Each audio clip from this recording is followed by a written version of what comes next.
mga kaganapan sa ating himpilan. Ihahatid sa inyo, #PalaNews.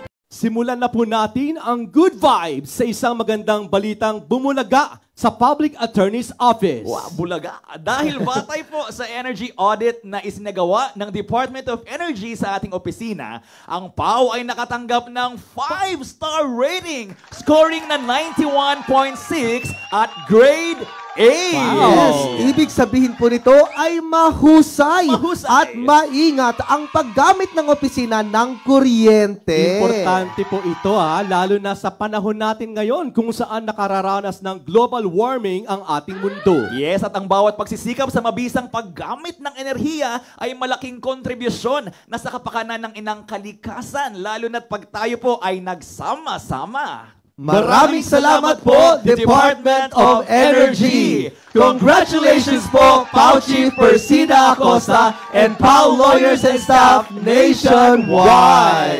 Salamat sa Department of Energy. Alam mo, ini-inspeksyon nila lahat ng departamento at ahensya. Kung aksyong-aksaya. Talaga, pagka walang gagamit, dapat patayin ng switch, di ba? I-off. Yan. Electric fan, pag hindi kailangan, i-off din. Ang aircon, ganun din. Dapat meron ding energy saver ang mga ilaw. Importante yan. Di ba? Tinutupad natin lahat yan. Yes.